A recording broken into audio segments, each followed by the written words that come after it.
ایک سیرت وہ ہے جو میں بیان کروں، نبی کریم صلی اللہ علیہ وسلم کے فضائل وہ ہیں جو ایک عالم دین اللہ کا ولی بیان کرے، نبی کریم صلی اللہ علیہ وآلہ وسلم کی ایک سیرت یہ ہے کہ خود آپ اپنی زبان سے اپنی فضیلت کو بیان فرمائیں، اور سرور کائنات صلی اللہ علیہ وسلم کی ایک وہ فضیلت اور سیرت ہے جس کو اللہ نے قرآن مجید کے اندر ذکر فرمایا۔ اللہ تعالیٰ ارشاد فرماتے ہیں یا ایھا النبی انا ارسلناک شاہدا ومبشرا ونذیرا۔ ارشاد فرمایا کہ یا ایھا النبی، اے نبی۔ قرآن مجید کے اندر اللہ رب العزت نے جتنے انبیاء کرام علیہم السلام کا ذکر فرمایا تو نام لے کر ذکر فرمایا۔ کہیں پہ فرمایا حضرت آدم علیہ السلام سے جب مخاطب ہوئے اللہ تعالیٰ تو فرمایا یا آدم اسکن انت وزوجک الجنہ، اے آدم تو اور تیری بیوی جنت میں ٹھہر جا۔ حضرت آدم کی باری آئی تو اللہ نے نام لے کر پکارا یا آدم۔ حضرت موسیٰ علیہ السلام کا ذکر قرآن مجید میں ہے، اللہ نام لے کر مخاطب کرتے ہیں یا موسیٰ، اے موسیٰ۔ حضرت نوح علیہ السلام کا ذکر قرآن مجید میں ہے تو اللہ نام لے کر پکارتے ہیں یا نوح، اے نوح۔ حضرت ابراہیم علیہ السلام کا ذکر قرآن مجید میں ہے، اللہ مخاطب ہوتے ہیں نام کے ساتھ یا ابراہیم، اے ابراہیم۔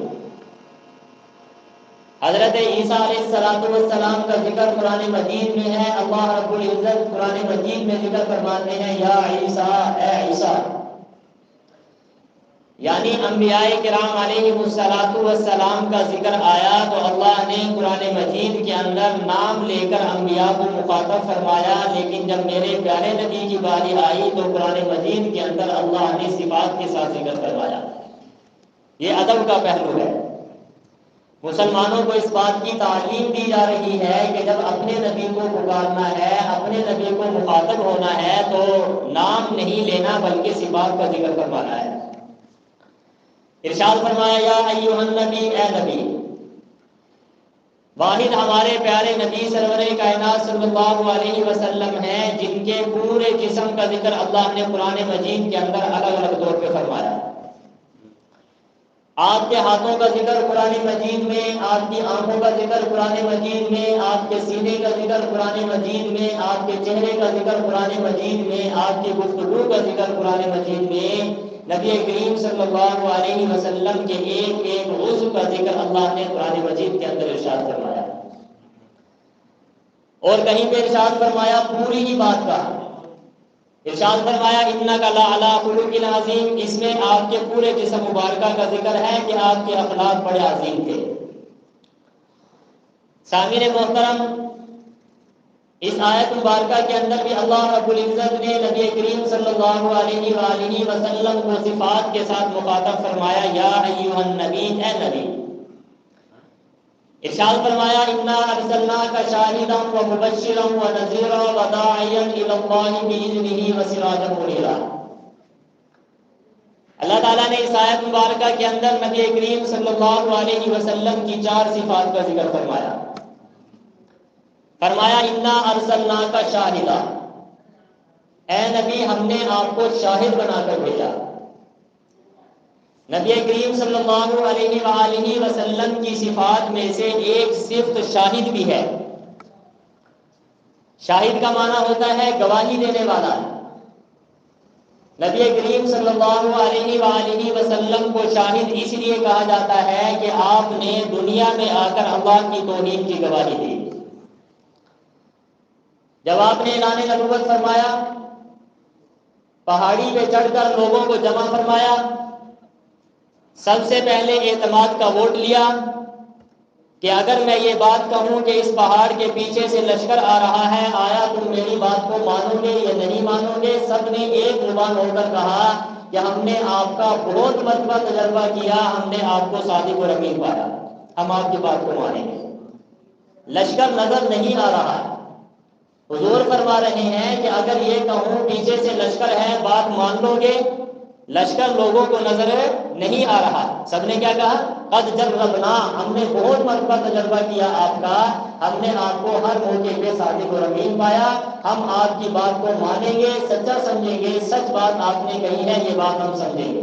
یہ اعتماد کا ووٹ ہے، سب نے ہاتھ کھڑا ہو کر کے کہا کہ ہم نے آپ کو سچا پایا۔ نبی کریم صلی اللہ علیہ وسلم نے فرمایا اگر آپ تم مجھے سچا سمجھتے ہو قولوا لا الہ الا اللہ تفلحون، اس بات کا اقرار کر لو کہ اللہ کے علاوہ کوئی معبود نہیں تو تم کامیاب ہو جاؤ گے۔ تو نبی کریم صلی اللہ علیہ وسلم کو شاہد اس لیے کہا جاتا ہے کہ آپ نے دنیا میں آ کر اللہ کی وحدانیت کا اعلان کیا، اللہ کی توحید کی گواہی دی، اس لیے آپ کیا ہیں بھائی؟ شاہد۔ یا ایھا النبی انا ارسلناک شاہدا، ہم نے آپ کو شاہد بنا کر بھیجا۔ نبی کریم صلی اللہ علیہ وسلم بھی شاہد ہیں اور آپ کی امت بھی شاہد ہے، گواہی دینے والی۔ جتنے عظیم نبی ہیں آپ کی امت بھی اتنی عظیم ہے۔ سرور کائنات صلی اللہ علیہ وسلم کی ایک حدیث مبارکہ میں آتا ہے کہ آپ تشریف فرما تھے، ایک جنازہ گزرا، نبی کریم صلی اللہ علیہ وسلم نے صحابہ سے پوچھا کہ یہ انسان کیسا تھا؟ سب نے کہا کہ اے اللہ کے نبی بہت اچھا انسان تھا، بہت اچھا انسان تھا۔ نبی کریم صلی اللہ علیہ وسلم نے فرمایا واجب ہو گئی، یہ الفاظ بولے واجب ہو گئی۔ پھر ایک جنازہ گزرا، نبی کریم صلی اللہ علیہ وآلہ وسلم نے پوچھا کہ یہ آدمی کیسا تھا، اس کے بارے میں بتاؤ، تمہارا اس کے بارے میں کیا خیال ہے؟ صحابہ اکرام رضوان اللہ تعالی علیہم اجمعین فرمانے لگے کہ اللہ کے نبی کہ یہ انسان برا تھا، اچھا انسان نہیں تھا۔ نبی کریم صلی اللہ علیہ وسلم نے فرمایا کہ واجب ہو گئی۔ پہلا جنازہ گزرا تب بھی کہا واجب ہو گئی، جب دوسرا جنازہ گزرا تو صحابہ کے جواب پر فرمایا واجب ہو گئی۔ صحابہ اکرام رضوان اللہ تعالی علیہم اجمعین پوچھنے لگے کہ اللہ کے نبی پہلے بھی فرمایا کہ واجب ہو گئی اور دوسری بار بھی فرمایا واجب ہو گئی، کیا چیز واجب ہو گئی؟ نبی کریم صلی اللہ علیہ وسلم نے فرمایا جب پہلا جنازہ گزرا اور تم نے اس کی اچھا ہونے کی گواہی دی تو واجب ہو گئی کا مطلب ہے کہ جنت اس پر واجب ہو گئی، اور جب دوسرا جنازہ گزرا تم نے اس انسان کے اچھے ہونے کی گواہی نہیں دی تو میں نے کہا واجب ہو گئی، اس سے مراد ہے کہ اس پر جہنم واجب ہو گئی۔ محدثین نے علماء نے اس کی تفصیل بیان کی ہے کہ زندگی دنیا میں ایسی گزار کر جاؤ کہ جانے کے بعد جب لوگوں کا تبصرہ یہ ہو کہ یہ انسان بہت اچھا تھا، اچھا وقت گزارا، اچھی زندگی گزاری، اگر اس میں کمی کوتاہی بھی ہوتی ہے تو اللہ ان لوگوں کی گواہی کی وجہ سے اسے جنت میں داخل کر دیتے ہیں۔ اور فرمایا کہ اگر کوئی ایسا انسان ہے جو زندگی اچھی نہیں گزارتا، لڑائی جھگڑا، اختلافات، پریشانیاں، امن خراب کرنا، چاہے اچھا ہی کیوں نہ ہو، جب لوگ تبصرہ کرتے ہیں کہ یہ انسان اچھا نہیں تھا، وقت اچھا نہیں گزارا، تو فرمایا ان لوگوں کی گواہی کی وجہ سے اللہ اسے جہنم میں بھیج دیتے ہیں۔ ہر انسان اپنے دامن میں جھانکے آیا میرے اخلاق کیسے ہیں، میرے معاملات کیسے ہیں، میں زندگی کیسے گزار رہا ہوں، لوگوں کا میرے بارے کے اندر کیا خیالات ہیں، کیا تبصرے ہیں۔ تو سرور کائنات صلی اللہ علیہ وسلم نے جب صحابہ اکرام رضوان اللہ تعالی علیہم اجمعین کا یہ تبصرہ سنا تو ارشاد فرمایا انتم شہداء اللہ فی الارض، کہ تم اللہ کے گواہ ہو اللہ کی زمین کے اندر، تم اللہ کے گواہ ہو اللہ کی زمین کے اندر۔ تو اللہ تعالیٰ فرماتے ہیں یا ایھا النبی انا ارسلناک شاہدا، اے نبی ہم نے آپ کو شاہد بنا کر بھیجا۔ صرف اتنی بات نہیں ہے، سرور کائنات صلی اللہ علیہ وسلم کی ایک روایت کے اندر آتا ہے، قرآن مجید کی بھی ایک آیت ہے جس کا ترجمہ یہ ہے کہ اللہ ارشاد فرماتے ہیں ہم قیامت والے دن ہر انسان کو اٹھائیں گے، پھر اس پر ایک گواہ لے کر آئیں گے۔ ہر انسان کو اٹھائیں گے اور اس پر ہر گواہ لے کر آئیں گے جو گواہی دے گا کہ آیا یہ درست تھا یا نہیں درست۔ سرور کائنات صلی اللہ علیہ وسلم نے فرمایا کہ اللہ رب العزت قیامت والے دن تمام انبیاء کرام علیہ السلام کی امتوں سے پوچھے گا کہ بتاؤ انبیاء نے میرے احکامات تم تک پہنچائے یا نہیں پہنچائے؟ یہ سوال ہوگا کن سے بھائی؟ امتوں سے بھی اور انبیاء کرام علیہ السلام سے بھی۔ اللہ تعالیٰ جانتے ہیں کہ انبیاء نے احکامات کو پہنچایا، یہ بھی جانتے ہیں کہ کس کس نے انکار کیا، لیکن اللہ رب العزت اتمام حجت کے لیے، تاکہ وہاں پہ لوگ جو ہیں وہ جھوٹ نہ بول سکیں، اپنے عدل کو ظاہر کرنے کے لیے سب کو بلائیں گے، پوچھیں گے انبیاء سے میرے احکامات پہنچائے تھے یا نہیں پہنچائے تھے؟ امتوں سے پوچھیں گے کہ انبیاء نے میرے احکامات ان تک پہنچائے تھے یا نہیں پہنچائے تھے، دونوں سے سوال ہوگا۔ سرور کائنات صلی اللہ علیہ وسلم نے فرمایا کہ کچھ لوگ تصدیق کریں گے اور کچھ لوگ منکر ہو جائیں گے۔ کچھ کہیں گے کہ اللہ، انبیاء نے ہم تک احکامات پہنچائے ہیں، اور کچھ لوگ کہیں گے کہ یا اللہ، انبیاء نے ہم تک تیرے احکامات نہیں پہنچائے، جھوٹ بول دیں گے۔ نبی کریم صلی اللہ علیہ وسلم امت محمدیہ کو کھڑا کرے گا۔ یہ امت جو ہے یہ گواہی دینے کے لیے پیدا ہوئی۔ فرمایا کہ امت محمدیہ کو اٹھایا جائے گا، اللہ پوچھیں گے کہ بتاؤ ان امتوں تک ان کے انبیاء نے احکامات پہنچائے یا نہیں پہنچائے؟ تو امت محمدیہ انبیاء کے حق میں گواہی دے گی، کہیے کہ یا اللہ، تیرے تمام انبیاء نے اپنی امتوں تک تیرے پیغامات کو پہنچایا ہے، انہوں نے کوتاہی نہیں کی۔ وہ امتیں بگڑ جائیں گی، کہیں گی کہ یا اللہ، یہ امت تو ہمارے زمانے میں موجود ہی نہیں تھی، یہ پیدا ہی بعد میں ہوئے، ان کا نبی بعد میں آیا، یہ وہاں موجود نہیں تھے، یہ ہمارے خلاف گواہی کیسے دے رہے ہیں؟ اللہ تعالیٰ امت محمدیہ سے پوچھے گا کہ تم نے انبیاء کے حق میں گواہی کیسے دی اور ان کی مخالفت میں گواہی کیسے دی؟ تو امت محمدیہ کہے گی کہ یا اللہ، تیرا ایک سچا نبی آیا تھا جس پر ہم ایمان لے کر آئے، جس کو ہم نے اپنا نبی تسلیم کیا، ہم نے بغیر دیکھے اور دیکھے اس کو تسلیم کیا۔ اس نے آ کر ہمیں ایک بات کہی کہ اللہ کے تمام انبیاء نے اپنی امتوں تک احکامات پہنچا دیے، ہم اپنے نبی پر اعتماد کر کے انبیاء کے حق میں گواہی دے رہے ہیں۔ یہ امت گواہی دے گی۔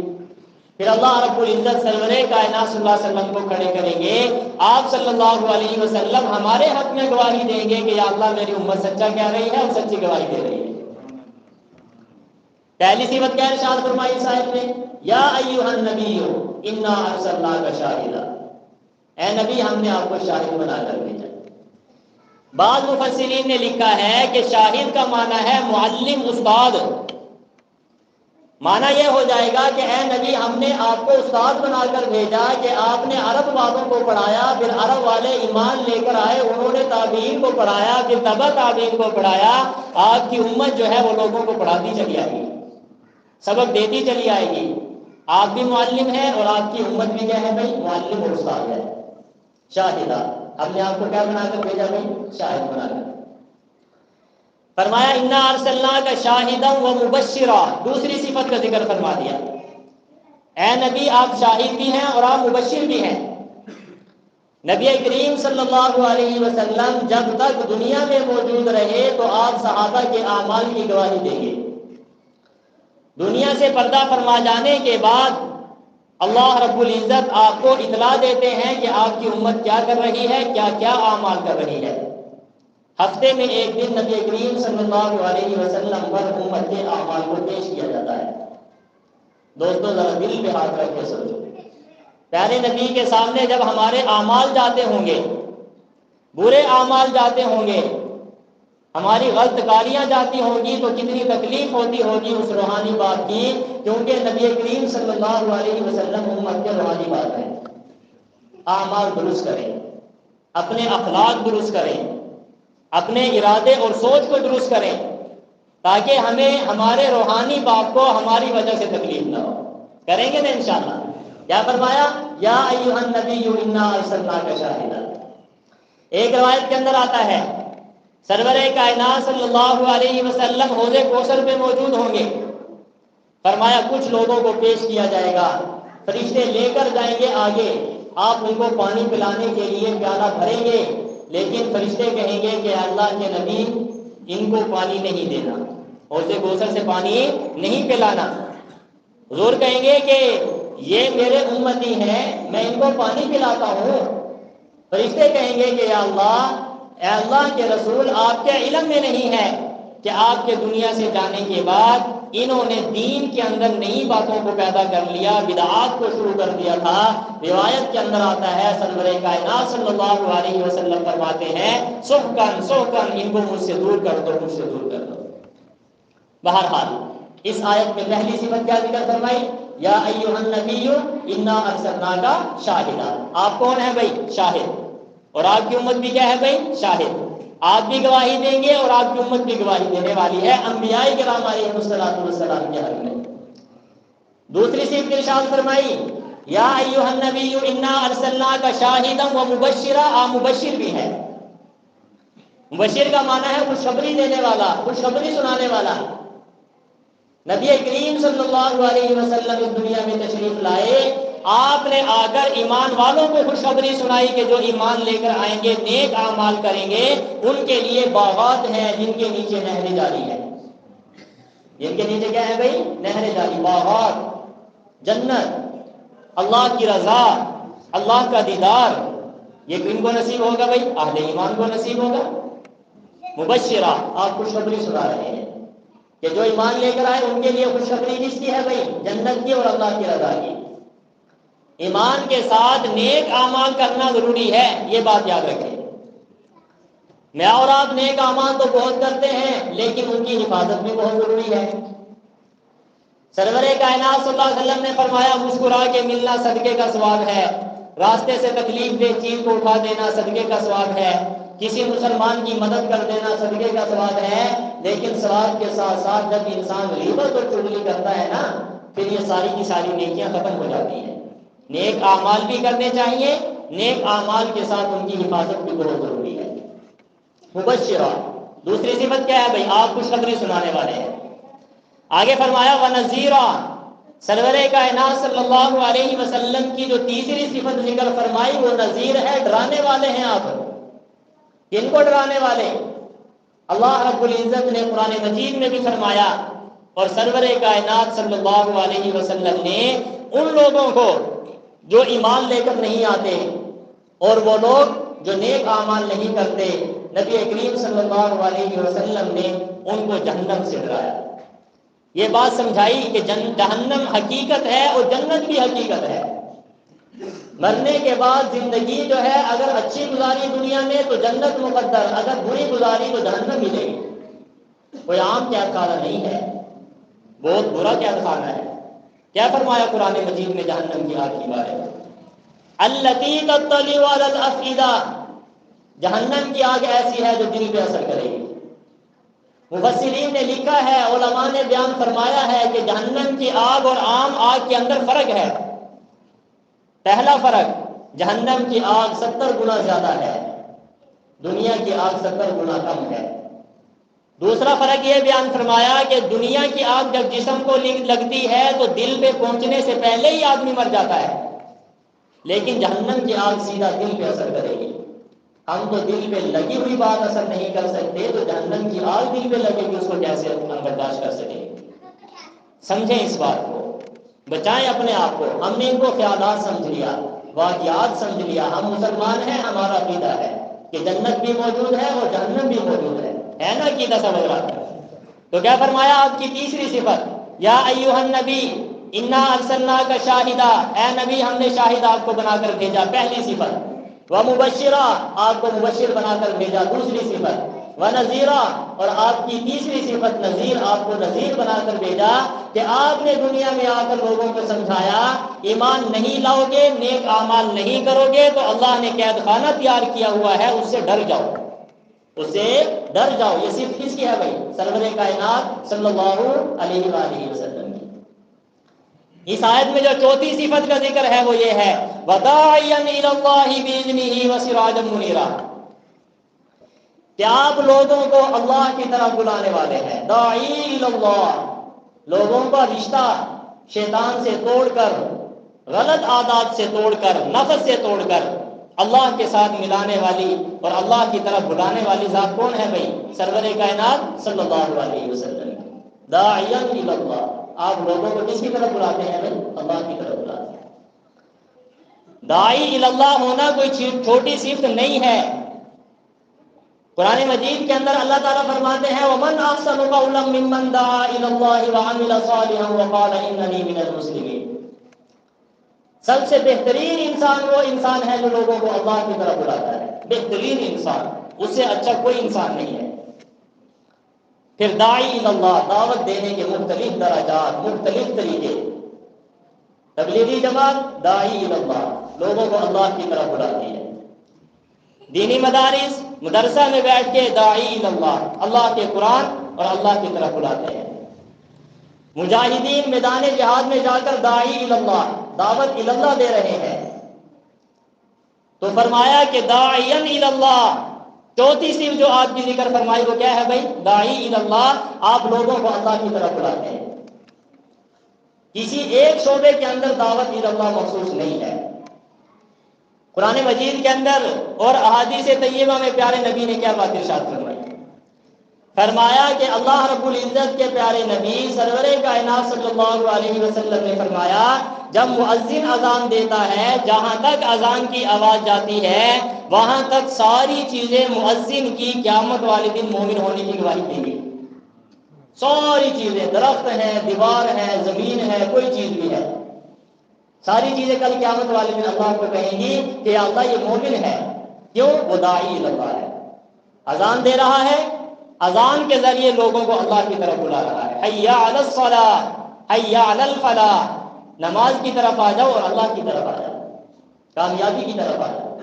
یہ کون ہے بھائی؟ داعی اللہ۔ اذان دے رہا ہے وہ بھی کون ہے بھائی؟ داعی اللہ۔ نبی کریم صلی اللہ علیہ وسلم نے مؤذنین کے لیے دعا فرمائی، امام کے لیے بھی دعا فرمائی۔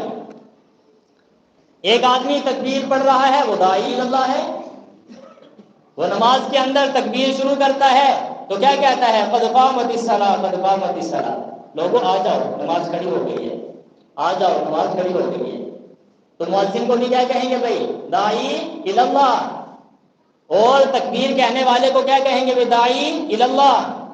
پھر امام جو مصلی پہ کھڑا ہے سرور کائنات صلی اللہ علیہ وسلم نے اس کے لیے دعا فرمائی ہے، اس سے بڑھ کر اور کیا فضیلت ہو سکتی ہے امام کی کہ آپ اس کے لیے دعا فرما رہے ہیں؟ کوئی ہو سکتی ہے فضیلت؟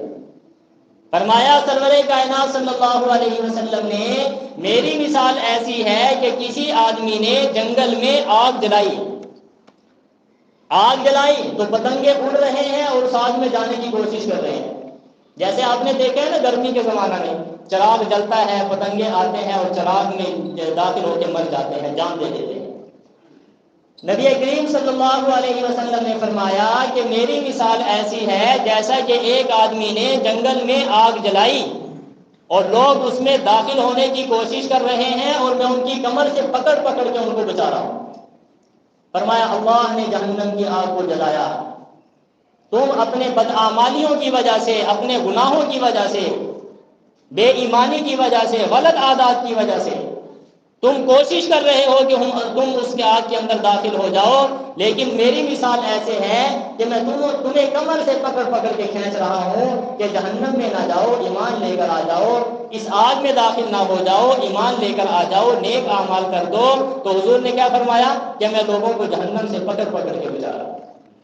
آج میں اور آپ ایمان کا حصہ ہیں اللہ کے فضل و کرم سے۔ یہی حضور کی صفت کو علماء نے اپنایا ہوا ہے کہ لوگوں کو کھینچ کھینچ کر، لوگوں کو ترغیب دے دے کر جہنم سے بچانے کی کوشش کی جاتی ہے۔ داعی اللہ، حضور کون ہے بھائی؟ داعی اللہ ہے۔ سارے شعبے اس کے اندر آ گئے، کتنے بھی شعبے ہیں۔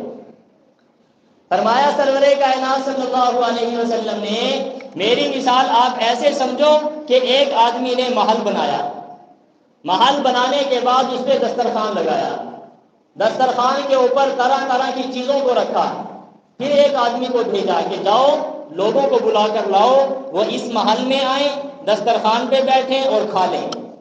فرمایا جس نے داعی کی آواز پہ لبیک کہا وہ محل میں آ جائے گا، محل والا بھی خوش ہوگا اور وہ کھانا بھی کھا لے گا، اور جس نے داعی کی آواز پر لبیک نہیں کہا وہ محل والا بھی اس سے ناراض ہوگا، وہ کھانے سے بھی محروم ہو جائے گا۔ نبی کریم صلی اللہ علیہ وسلم نے فرمایا کہ اللہ رب العزت نے جنت کا محل بنایا، مثال کے ذریعے سمجھائیں۔ اللہ نے جنت کا محل بنایا، پھر اس جنت کے محل کے اندر طرح طرح کا دسترخوان لگا کے نعمتوں کو سجایا، عجیب عجیب نعمتیں ہیں، ایسی نعمتیں جو کسی آنکھ نے دیکھی نہیں، کسی کان نے سنی نہیں، کسی زبان نے ان نعمتوں کو چکھا نہیں، اللہ نے وہ نعمتیں جنت کے دسترخوان کو بچایا۔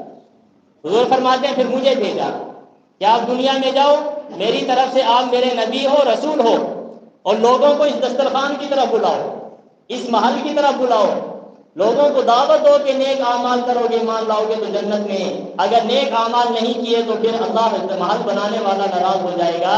نبی کریم صلی اللہ علیہ وسلم نے فرمایا میں دنیا میں آیا، میں نے لوگوں کو اس محل کی طرف بلایا، اس دسترخوان کی طرف بلایا، جن لوگوں نے میری بات پہ لبیک کہا ان سے اللہ بھی راضی ہو گیا محل بنانے والا، انہوں نے نعمتوں کو بھی کھا لیا اور بلانے والا بھی خوش ہو گیا، اور جن لوگوں نے میری دعوت پہ لبیک نہیں کہا، میری بات کو نہیں مانا، اللہ بھی ناراض ہو گئے اور اس نعمتوں سے بھی وہ محروم ہو گئے اور بلانے والا بھی ناراض ہو گیا۔ بات سمجھ آ رہی ہے؟ سرور کائنات صلی اللہ علیہ وسلم کی صفات، کیا شان ہے قرآن مجید کی، اور کیا ہی شان ہے ہمارے نبی سرور کائنات صلی اللہ علیہ وآلہ، سب کہو صلی اللہ علیہ وآلہ وسلم، محبت سے درود پڑھا کرے۔ کیا فرمایا؟ دوبارہ ترجمہ دیکھیے، بات ختم ہو جا رہی ہے۔ یا ایھا النبی، اے نبی، انا ارسلناک شاہدا، ہم نے آپ کو شاہد بنا کر بھیجا، پہلی صفت، ومبشرا، مبشر بنا کر بھیجا، دوسری صفت، ونذیرا، نذیر بنا کر بھیجا، تیسری صفت، وداعیا الی اللہ، اور آپ کو داعی الی اللہ بنا کر بھیجا، یہ چوتھی صفت۔ پھر آخر کے اندر کیا فرمایا؟ وسراجا منیرا، آپ چمکتے ہوئے چراغ ہیں، آگ چمکتے ہوئے کیا ہے بھائی؟ چراغ ہے۔ اندھیرا تھا گناہوں کا آپ کے آنے سے پہلے، اندھیرا تھا شرک کا آپ کے آنے سے پہلے، بے حیائی کا اندھیرا آپ کے تشریف لانے سے پہلے، جب حضور تشریف لائے تو چراغ، روشنی، اس دنیا کو نور بخشا تو کس نے بخشا بھائی؟ سرور کائنات صلی اللہ علیہ وسلم نے۔ کس نے بخشا؟ سرور کائنات صلی اللہ علیہ وسلم نے۔ آج ہم سمجھتے ہیں کہ یہ روشنی ہے اور رات کو اندھیرا ہے، یہ بھی ایسے ہے، لیکن ایک دل کی روشنی ہوتی ہے، ایک دل کا جو ہے اندھیرا ہوتا ہے۔ دل کی روشنی جو ہے وہ ایمان اور نیک اعمال ہے، دل کا اندھیرا جو ہے وہ کیا ہے بھائی؟ گناہ اور شرک ہے۔ سرور کائنات صلی اللہ علیہ وسلم کو اللہ نے سراجا منیرا، چمکتا ہوا چراغ بنا کر بھیجا۔ علماء نے ایک اور پیاری بات ارشاد فرمائی، فرمایا سورج کا ذکر نہیں فرمایا، چراغ کا ذکر فرمایا حضور کے بارے میں کہ آپ چمکتے ہوئے چراغ ہیں۔ فرمایا اس کی وجہ یہ ہے کہ ایک چراغ سے دوسرا چراغ جلتا ہے۔ جب پیارے نبی نے اعلان نبوت فرمایا تو صدیق کی صداقت کا چراغ چمکا، عمر کی عدالت کا چراغ چمکا، حضرت عثمان کی سخاوت کا چراغ چمکا، حضرت علی کی شجاعت کا چراغ چمکا۔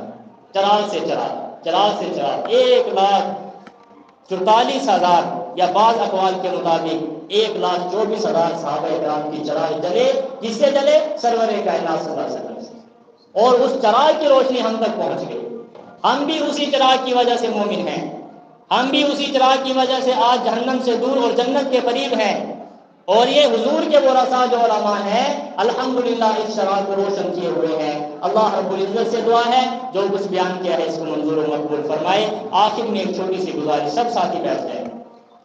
آپ حضرات نے سوشل میڈیا پہ دیکھا ہے تبلیغی جماعت کے حوالے سے مدرسہ کے بارے میں گفتگو کی گئی، نامناسب گفتگو ہوئی، جماعت کے ذمہ داران موجود ہیں، الحمدللہ تبلیغی جماعت بھی ہماری ہی ہے اور ادارہ بھی آپ ہی کا ہے۔ بہت سارے لوگ اختلافات پیدا کرنے کی کوشش کرتے ہیں، لیکن اللہ کے فضل و کرم سے ہمارے ساتھیوں نے بھرپور اس سازش کو ناکام کیا ہے۔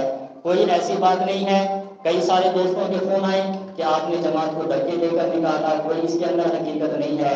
بہت سارے لوگوں کے فون آئے کہ آپ نے مجھ سے پیسے مانگے، انہوں نے پیسے نہیں دیے اور آپ نے ان کو نکال دیا، ایسی کوئی بات نہیں ہے۔ جماعت اللہ کے فضل و کرم سے آپ کے مدرسے میں ہے۔ کوئی آپ اس قسم کی جو گردشیں ہیں، خبریں ہیں، کان نہ رکھا کریں، اپنے علماء سے بات پوچھ لیا کریں۔ انشاءاللہ جماعت بھی ہماری ہے، درسہ بھی آپ کا ہے، جماعت بھی آپ کی ہے، درسہ بھی ہمارا ہے اور جماعت بھی ہماری ہے۔ انشاءاللہ اس قسم کی کوئی بات بھی آج کے بعد بھی نہیں ہوگی اور ہوئی بھی نہیں۔ اللہ رب العزت ہمیں دین کی سمجھ عطا فرمائے۔